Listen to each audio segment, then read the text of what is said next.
Ahora vamos a ir a la palabra. El mensaje de esta noche se titula Preparando la tierra. Y la enseñanza en parte está tomada, bueno, no en parte, está tomada de la parábola del sembrador. Ese es el título que le han asignado la sociedad bíblica, porque ellos son los que ponen esos pequeños títulos en las porciones de la escritura. Hay que tomar en cuenta, hermanos, que esos títulos que usted ve en negrita en su Biblia no son parte de los escritos originales. Esos son porciones que le asignaron después los que fueron haciendo la separación en capítulos y versículos para más o menos darnos una idea de lo que dice o de lo que habla esa porción de la escritura. Pero en los textos originales esos títulos no existían. Es decir, no tenemos que adoptarlos como tal. Entonces hay ahora quienes difieren que el título de la parábola del sembrador. Hay otros que dicen que opinan que sería un mejor término para esa parábola la parábola de las tierras, porque de lo que habla la parábola es de diferentes tipos de tierra, de eso habla. Entonces, de esa parábola vamos a hablar un poco y vamos a aprender de ella, que nosotros en nuestra familia podemos aprovechar de esto. Hay algo bien interesante en ella, así es que le voy a pedir que me acompañe en su Biblia a Mateo capítulo 13, versículos del 1 al 9. Mateo capítulo 13, versículos del 1 al 9. Y me dicen amén cuando lo tengan, hermanos. Vaya, leamos entonces esta porción de la escritura que dice así: Aquel día salió Jesús de la casa y se sentó junto al mar, y se le juntó mucha gente, y entrando él en la barca se sentó, y toda la gente estaba en la playa. Y les habló muchas cosas por parábolas, diciendo: He aquí el sembrador salió a sembrar, y mientras sembraba, parte de la semilla cayó junto al camino, y vinieron las aves y la comieron. Parte cayó en pedregales, donde no había mucha tierra, y brotó pronto, porque no tenía profundidad de tierra. Pero salido el sol, se quemó, y porque no tenía raíz, se secó. Y parte cayó entre espinos, y los espinos crecieron y la ahogaron. Pero parte cayó en buena tierra, y dio fruto, cual a 100, cual a 60, y cual a 30 por uno. El que tiene oídos para oír, oiga. Oremos. Señor, habla a tu iglesia esta noche. Muéstranos qué es lo que nos corresponde hacer, mi Dios, para estar listos cuando esa preciosa semilla llegue a nuestra vida, Señor, para que, como dice las últimas palabras de este párrafo, que podamos dar frutos, Señor, a 100, a 60 o al 30 por uno, pero que demos frutos, Señor, cuando tu palabra caiga en nuestras vidas. Gracias te damos, Dios, por tu palabra, que es viva y eficaz, que esta noche penetre hasta lo más profundo de nuestro ser, que edifique, exhorte y consuele nuestras vidas, Señor. Bendito seas, Padre, por tu palabra, por tu amor, por el cuidado que tienes de nosotros. Que tu Espíritu Santo nos guíe para entender lo que hoy nos vas a hablar, Señor. Que nuestra mente no se quede sin entendimiento, que podamos comprender y atesorar lo que hoy vamos a escuchar, Señor. Gracias te damos, y toda la gloria y la honra siempre te la damos a ti, mi Dios, en el nombre de nuestro Señor Jesucristo. Amén y amén. Bueno, mire, para comenzar quiero mencionar que usted y yo no podemos hacer nada para que otra persona crea en Dios.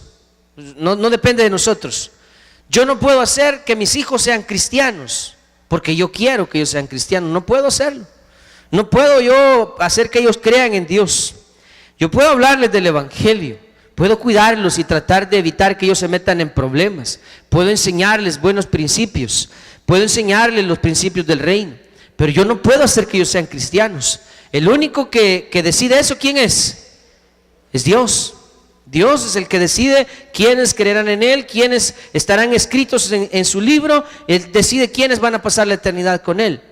Entonces eso no depende de mí, eso depende de la voluntad soberana de Dios.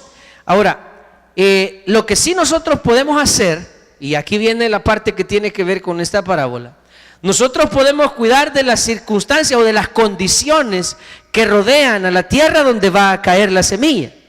Porque esta parábola nos enseña algunos detalles que yo quiero mencionar. Por ejemplo, el detalle del labrador. ¿Quién es en esta parábola? ¿Quién representa el labrador? A nuestro Dios, que es quien pone en nosotros esa semilla, que es su palabra. Entonces, Él es el labrador. Y respecto de Él, usted y yo no tenemos ningún control, no podemos hacer nada acerca de Él y decirle, mira, en esa tierra no sembrés, o mira, en esta tierra pon el doble de semilla, o no sé, no podemos hacer nada con Él. Y luego tenemos otro elemento importante que es la semilla, que representa a la palabra de Dios, que es sembrada en la vida de las personas. Y acerca de la semilla, usted y yo tampoco podemos hacer nada. La semilla ya Dios la proveyó, es su palabra. No la podemos cambiar, no la podemos modificar. No como la semilla de la que hablan ahora, una semilla mejorada, ¿verdad? De los agricultores. Hay una semilla, dicen, no sé cómo le dicen ellos, semilla natural, y está la semilla que ya tiene ciertas modificaciones en su estructura genética o como le llamen. Pero nosotros con la semilla, que es la palabra, no podemos hacer nada tampoco. No podemos hacer nada con el labrador, no podemos hacer nada por la semilla, pero sí podemos hacer algo con la tierra. Sí podemos hacer algo. En esta parábola habla de 4 tipos diferentes de tierra. La primera, ¿cuál es? Si estamos leyendo, la semilla es la misma, el labrador es el mismo, lo que cambia es el lugar donde cae la semilla. ¿Dónde cayó la primera semilla? Junto al camino. La siguiente semilla, ¿dónde cayó? En un terreno que estaba lleno de piedras. Y la tercera semilla, ¿dónde cayó? En un terreno que estaba lleno de espinos. Y la última cayó en buena tierra. Entonces, ¿qué es lo que cambia en cada uno de los diferentes escenarios? No es el labrador ni es la semilla. Lo que cambia es la tierra. Y ahí es donde usted y yo sí podemos hacer algo para que esa semilla pueda ser fructífera. Podemos hacer algo con las condiciones de la tierra para tratar de modificar los resultados. Si usted nota, en cada uno de esos ejemplos que pone junto al camino, entre piedras, entre espinos y en la buena tierra, lo que determina el resultado en cada una de ellas, solo la última tierra, la buena tierra, menciona que dio fruto a 100, a 60 y al 30 por uno. Las 3 anteriores, ¿qué pasó con ellas? ¿Qué pasó? La semilla se perdió. Una se la comieron los pájaros, otra germinó, pero como había demasiadas piedras, pronto se ahogó, murió y se quemó. Y la tercera, los espinos ahogaron también la planta que había germinado. Ninguna de esas 3 dio fruto, solamente la última. Y decía que lo que hace la diferencia es el factor del tipo de tierra. Ahora, ¿por qué Jesús utilizó esta parábola para enseñarles a sus discípulos? ¿Acaso ellos entendían las condiciones de lo que Jesús les estaba hablando? ¿Cree usted que ellos entendieron lo que Jesús estaba hablando cuando les dio esta parábola? ¿No lo entendieron? Pues yo creo que sí, porque se dedicaban a ese tipo de tareas. Digo, entendieron en el sentido de la ilustración, tal vez no el significado de la parábola, pero sí entendieron que si una semilla cae junto al camino, los pájaros, sí entendieron que si la semilla cae en pedregales, no sirve. Y que si la tierra no se limpia de la maleza, de las espinas y de la demás maleza, la semilla se pierde. Eso lo entendieron, el significado no entendieron. Pero digo, esa figura para ellos era algo conocido. Vámonos nosotros con un agricultor. ¿Usted cree que un agricultor a la hora de sembrar solo agarra la semilla y la tira en cualquier parte? ¿Así hacen los agricultores? ¿Cómo hacen los agricultores? Aunque nosotros sabemos poco de eso tal vez, pero ¿cómo hace el agricultor? Primero selecciona la tierra, no es que solamente va a ir a tirar, porque no la va a ir a tirar ahí en el pavimento, vaya a tirarla usted ahí en la calle, en la semilla. ¿Usted cree que un agricultor sería tan tonto de tirar la semilla aquí, por ejemplo, en el templo, adentro? ¿Ah? ¿Verdad que no? ¿Qué haría primero? Selecciona la tierra. Ok, ya seleccionó la tierra. ¿Qué es lo siguiente que haría? La prepara. ¿Y qué es preparar la tierra para un agricultor? Limpiarla. Bah, ya la limpió. Ya eligió la tierra, ya la limpió. ¿Qué sigue después? Sembrarla, dice la hermana. Ararla, ¿verdad? Porque, bueno, algunos la aran, pero hay otros que van sembrando ahí con el chuzo, ¿verdad? Y ahí van poniendo la semilla. Una vez sembrada la semilla, ahora sí ya solo es de esperar los frutos. ¿Verdad que sí? Porque ya elegimos la tierra, ya la preparamos, ya pusimos la semilla. Ahora nos esperamos ya con la olla y el agua lista solamente para cocer los elotes. Así es la cosa. ¿Qué sigue? Hay que abonarla, hay que limpiarla, y en lugares como nosotros hay que cuidarla porque andan ahí algunos. ¿Sí o no? Y yo he visto también que los agricultores hasta ponen una especie de espantapájaros, porque hay aves también que son expertas o en comerse el grano o en comerse los frutos también, ¿no es cierto? Ponen espantapájaros. Entonces todo eso se hace ¿para qué, hermano? ¿Con qué fin hace el agricultor todo eso? Llegar a ver el fruto, con el fin de tener una buena cosecha.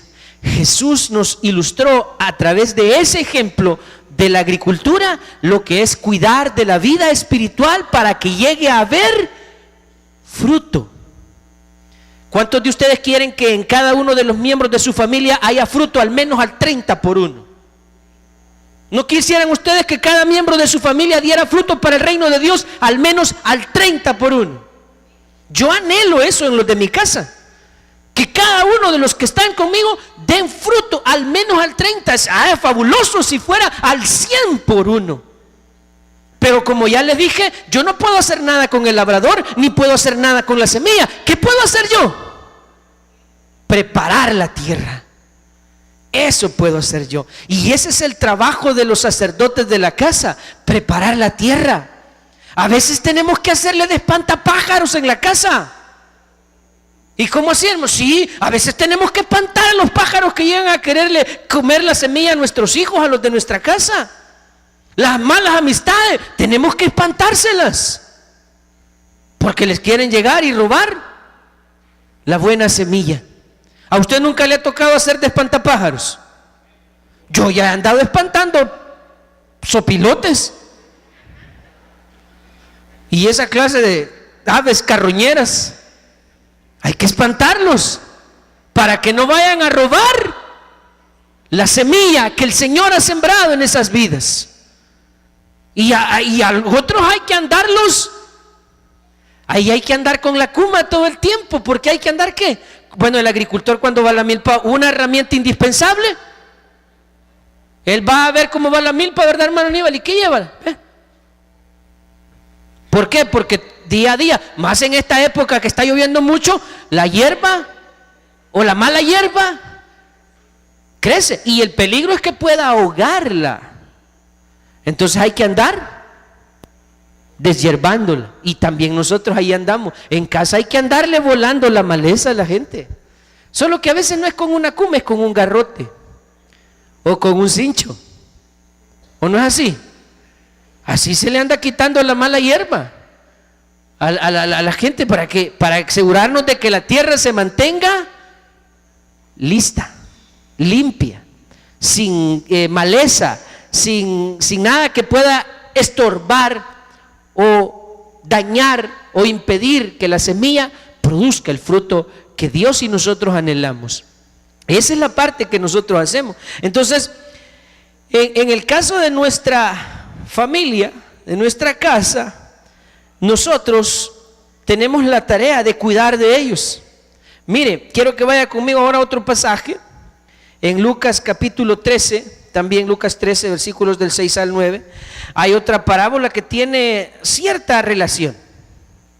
También es sobre la agricultura. Y Jesús enseñó en esta parábola que dice así, mire, Lucas 13, 6. Dijo también esta parábola: tenía un hombre una higuera plantada en su viña. Aquí ya estaba la higuera, ya estaba crecida la higuera, la habían cuidado y había llegado el tiempo en el que era ya el momento de que produjera los frutos. O sea, ya estaba en otra etapa. Esta semilla la habían cuidado, prepararon la tierra y la eligieron bien, sembraron la semilla creció y la planta estaba lista en el tiempo de los frutos. Y dice que vino a buscar fruto en ella y no lo halló. Y dijo al viñador o al labrador, el que cuidaba el campo: he aquí hace 3 años que vengo a buscar fruto en esta higuera y no lo hallo.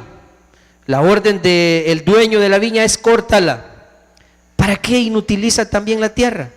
Entonces, el labrador respondiendo le dijo: Señor, déjala todavía este año, hasta que, ¿qué le dice el labrador que va a hacer? Cabe alrededor de ella, ¿y qué más? Ahí está otra cosa que nosotros tenemos que hacer. La planta, digamos que ya germinó, pero como ustedes dijeron, no es que yo ya puse la semilla y ahí la dejo hasta que dé fruto.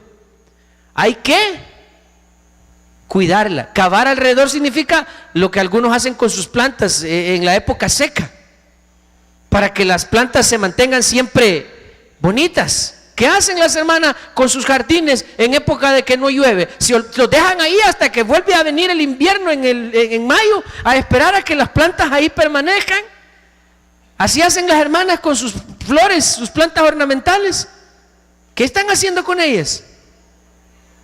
Las están regando, les están cuidando, de vez en cuando le pegan su escarbadita para que la tierra no se...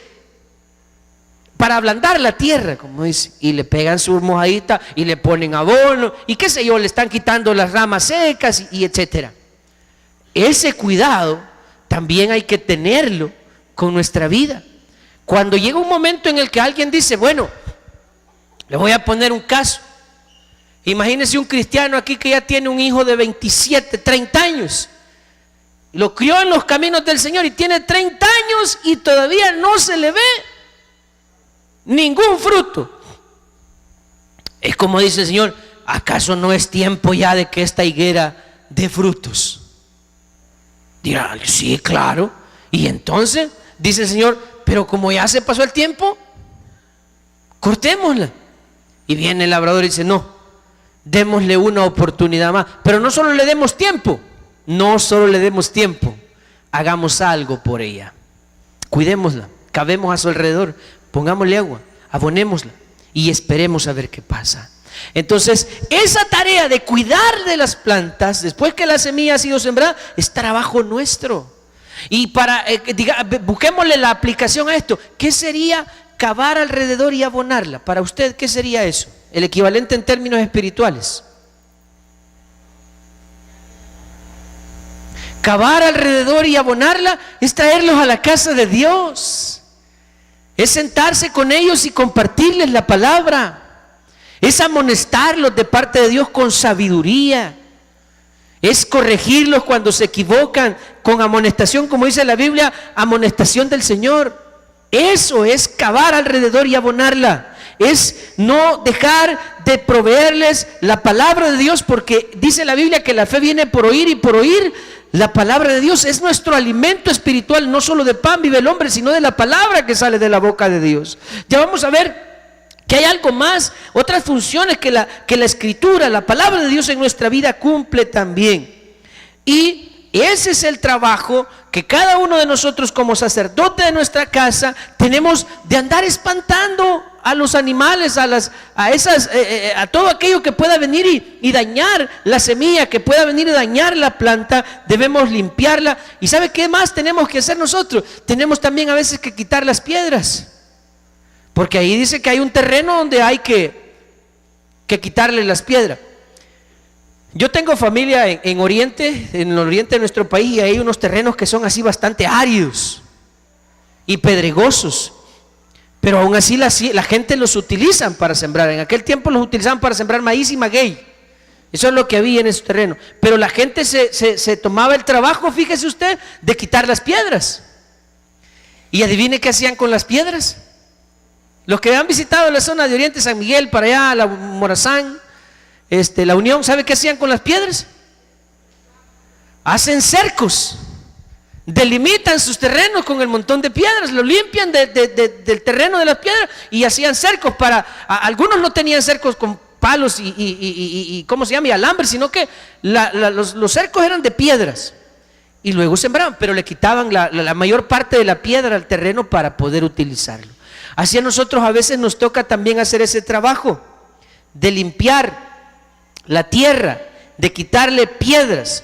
Quiero que vaya conmigo, por favor, al libro de Proverbios, capítulo 24, versículo 30. Y esto es algo que algunos deben admitir espiritualmente que no han hecho. No han cuidado de su tierra. Mire lo que dice Proverbio 24, del 30 en adelante. Dice, pasé, ¿a dónde pasó? Junto al terreno del Aragán, ahí a su parcela. Pasé cerca de su parcela. ¿Y cómo vio la parcela? Y junto a la viña del hombre falto de entendimiento, del tonto. Y he aquí que por toda ella, toda su parcela, toda su viña habían crecido. ¿Qué había crecido? Espinos. Y ortigas habían ya cubierto su faz.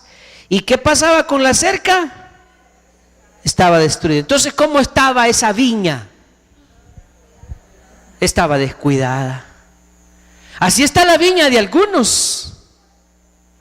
Está descuidada, han crecido los espinos. La cerca de piedra está derribada. Y el diablo hace y se pasea dentro de esa viña a su antojo y hace como quiere. Aquí hay algo que espero que usted me entienda. Igual que en el trabajo agrícola, en la vida del cristiano se requiere de paciencia. Este asunto de sembrar en la vida de otra persona, este asunto de trabajar en la vida de otra persona, no es algo que se sucede de la noche a la mañana. No es que usted dice, ok, vamos a tener un hijo y vamos a tener un hijo cristiano y ya cuando el hijo nace, nace cristiano. No es así el asunto. Por eso la Biblia dice, ¿qué dice en Proverbio 22:6? Instruye al niño, ¿en qué dice? Y aún cuando sea, ¿qué dice? ¿Y cuándo voy a ver entonces el resultado? Yo le voy a enseñar cuando sea. ¿Y cuándo voy a ver el resultado? Cuando sea viejo. ¿Y eso qué requiere? Paciencia, paciencia que algunos no te, yo no le voy a estar enseñando a este mono ni entiende. Yo por eso, hermano, para que no esté molestando en la iglesia, yo lo dejo en la casa. Cuando esté grande lo voy a traer. ¿Cómo no? Déjelo. Y ahí trate de traerlo a los 15. Y ahí me cuenta. ¿Sí? Ahí me cuenta, ahí lo trata de traer a los 15. O a los 18, por ahí. Y va a ver qué pasa. Entonces, ¿qué es el resultado? Como yo no quise dedicarle tiempo cuando tenía que preparar la tierra, ya cuando el árbol creció, como algunos dicen, árbol que crece, ¿cómo es? Torcido, dice un refrán. ¿Cómo dice? Nunca su rama endereza. Ya cuando está torcido el palo, ahí queremos remendar, ahí queremos arreglar. Mire, pastor, me ayuda a orar, este muchacho viera que no entiende, esta muchacha viera que malcriada y que rebelde. Mire, pastor, y no me ayudan, cree que no se la traigo y me la aconseja. Y a los 18 años en estos tiempos querer cambiarle la mente a un cipote testarudo, eso no es fácil. Si a esa edad ellos se creen más sabios que Salomón, más fuertes que Superman y Sansón, más hermosos que Marilyn Monroe, eso se creen que son lo máximo. No se ha dado cuenta usted de eso en los jóvenes. Trate de darles un consejo. ¿Qué cree que hacen? Mire, yo le invito a usted, bueno, no le puedo invitar porque trate de darle un consejo a los jóvenes del colegio de la iglesia. Dígales en un devocional, ahí pónganme atención. Ey, abran su Biblia, oremos. Y no son todos, estamos hablando ya de los de tercer ciclo de bachillerato. Trate de hacerlo y va a ver, son sus hijos. No se me quede viendo así, son sus hijos. Viera qué cuesta, qué diferencia. Entonces, ahora, por eso nosotros hoy hemos dividido el devocional en dos partes. Uno los chiquititos y usted viene con los chiquititos. Vaya niños, vamos a orar. Amén. No, hay algunos que viven alrededor alcanzan a oír los gritos en la mañana. Se ponen a cantar y ellos a todo pulmón aplaudiendo y gritando a esa edad. Pero ya cuando llegan allá por los 14,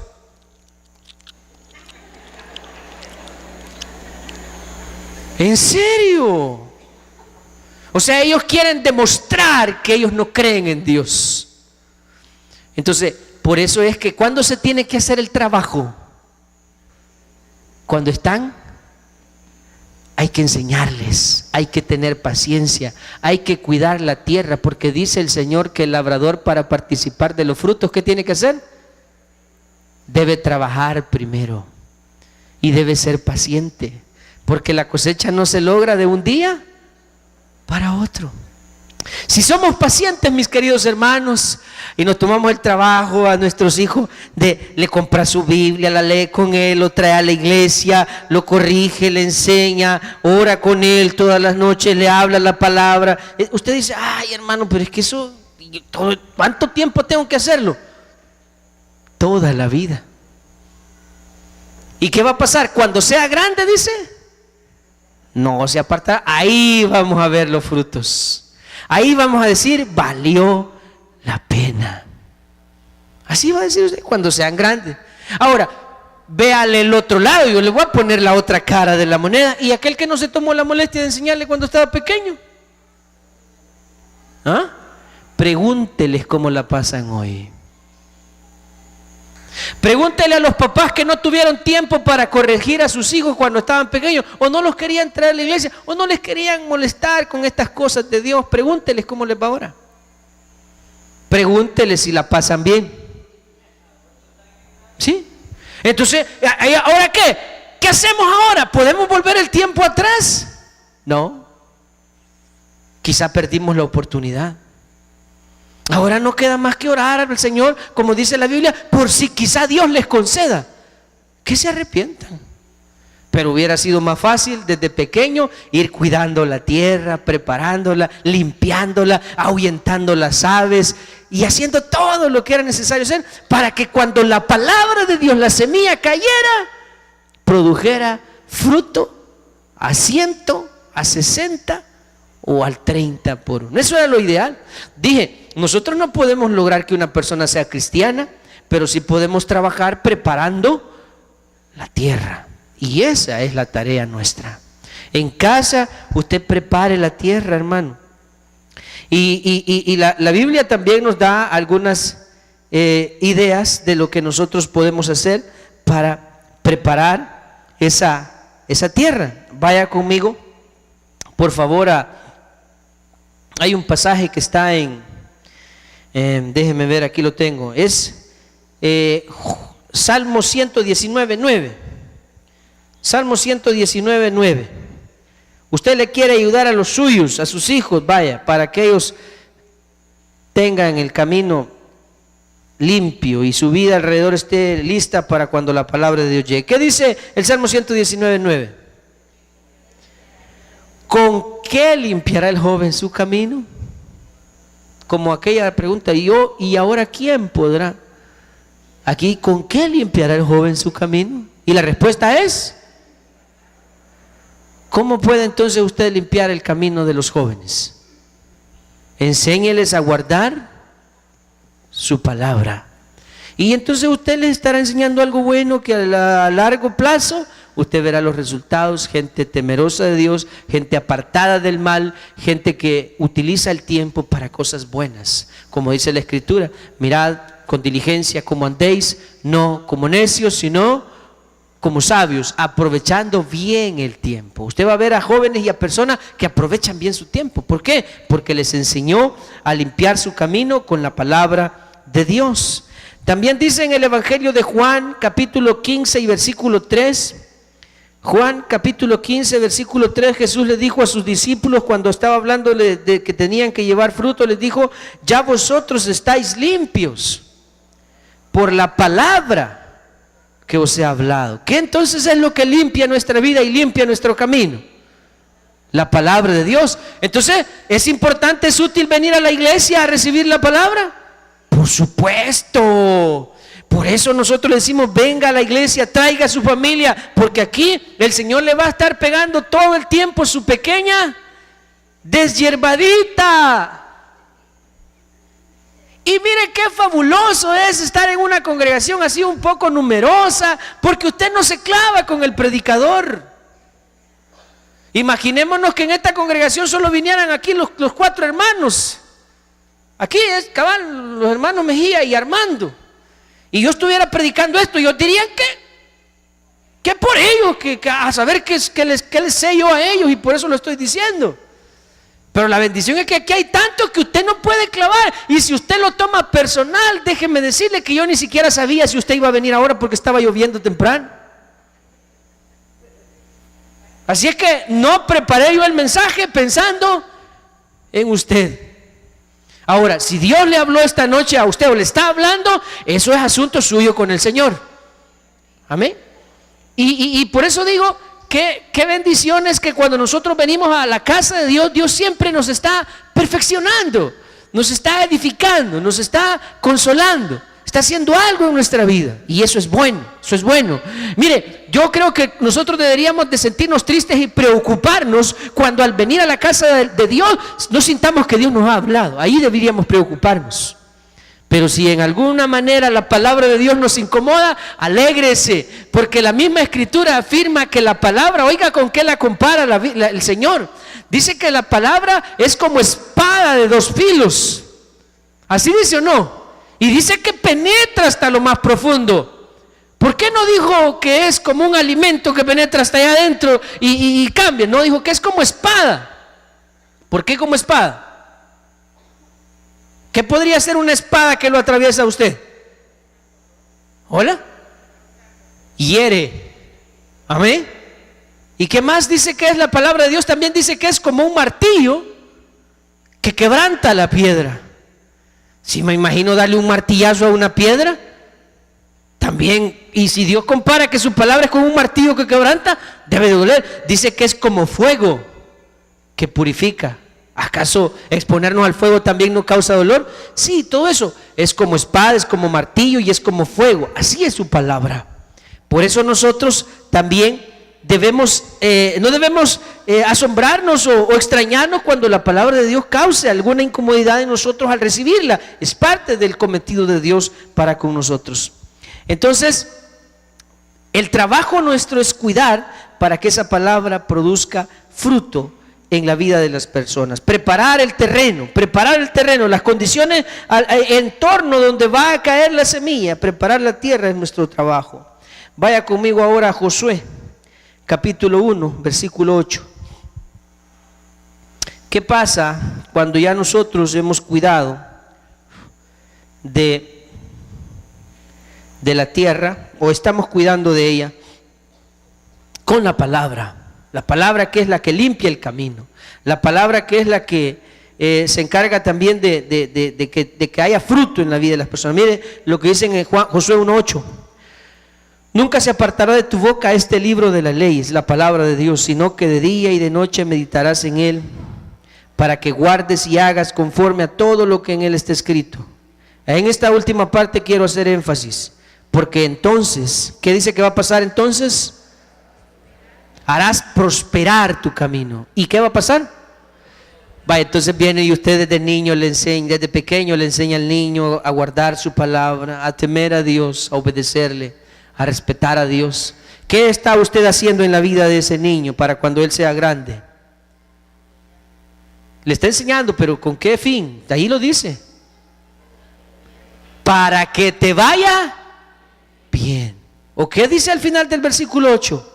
Para que seas prosperado y todo te salga bien. Entonces yo le enseño a mi hijo, si usted cree que traerlo a la iglesia es un daño para su hijo, si usted cree que traer al joven a la iglesia usted le está dañando, está equivocado. Al contrario, usted le está haciendo bien, porque usted está trabajando para que a esa persona le vaya bien.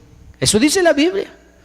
Te vaya bien, para que seas prosperado. Y mire lo que dice el Salmo capítulo 1, versículo del 1 al 3. Bienaventurado el varón que no anduvo en consejo de malos, ni estuvo en el camino de los pecadores, ni en silla de escarnecedores se ha sentado, sino que en la ley de Jehová está su delicia, y en su ley medita de día y de noche. Aquí está el resultado: será como árbol plantado junto a corrientes de aguas, que da su fruto en su tiempo, y su hoja no cae, y todo lo que hace prosperará. Ese va a ser el resultado a largo plazo. Yo me encargo de cuidar la tierra, de quitarle la maleza, de quitar las piedras, de asegurarme que los pájaros no vengan ni se coman la semilla. Yo me aseguro de que la tierra esté lista, y lo demás se lo dejo a Dios. Así como ninguno de nosotros, hermano, ninguno de nosotros podemos hacer crecer una planta. ¿Sabía usted eso? Usted no puede hacer crecer una planta. No me voy a decir, no, hermano, yo sí las puedo hacer crecer. No es cierto. Agarre una semilla y estírela a ver si se hace una planta. Eso no es obra nuestra, es obra de Dios a través de la naturaleza. Usted pone la semilla y lo demás lo hace Dios. Entonces, ¿qué es lo que nosotros hacemos con las plantas? Solamente cuidamos, oiga esto, solamente cuidamos de las condiciones alrededor. Eso es todo lo que hacemos. Y de la misma manera, en la vida de las personas, solamente debemos cuidar de las condiciones a su alrededor. Que nada malo esté ahí que pueda estorbar, que pueda afectar, para que la palabra de Dios llegue. Y esto que dice aquí, que las personas sean como árboles plantados junto a corrientes de aguas, que dan su fruto a su tiempo y su hoja no cae, eso sea real en la vida de ellos. Eso dependerá de que nosotros hagamos nuestra parte, preparando la tierra, cuidando la tierra. El resto, ¿quién lo va a hacer? Lo va a hacer Dios. Quiero finalizar preguntándole una pregunta que por cierto puede parecer tonta, pero tiene su razón de ser. ¿Cuántos quisieran que en la vida de los suyos, su esposa, su esposo, sus papás, sus hijos, sus hermanos, les vaya bien? ¿Cuántos quisieran? ¿Y cuántos quisieran que en los de su casa también, cuando reciban la palabra, ellos produzcan fruto, al menos al 30 por 1? ¿Cuántos quisieran eso? ¿Y qué podemos hacer nosotros para que eso suceda? Preparar y cuidar la tierra. Y venir a la casa de Dios es parte de esa tarea. Preparar y cuidar la tierra. No lo olvide. Prepare y cuide. Prepare y cuide. Ay, hermano, es que yo por rato me aburro de ir a la iglesia. Ahí se me di cuenta si después se va a aburrir de ir a la cárcel. ¿Sí? Preparar y cuidar. Preparar y cuidar. Eso es lo que usted y yo tenemos que hacer, para que así como dice la Biblia, no tengo yo mayor gozo que el saber que mis hijos permanecen en la verdad. El que tiene oídos para oír, que oiga. Oremos. ¡Vamos!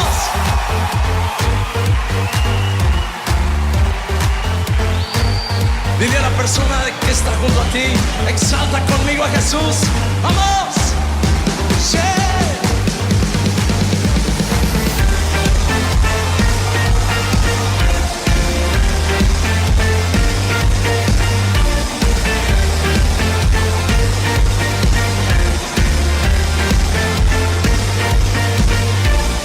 Yo quiero ver tu luz brillando en mí, a través de mi ser, un altar que todos puedan ver, que todos oigan que tú eres vida.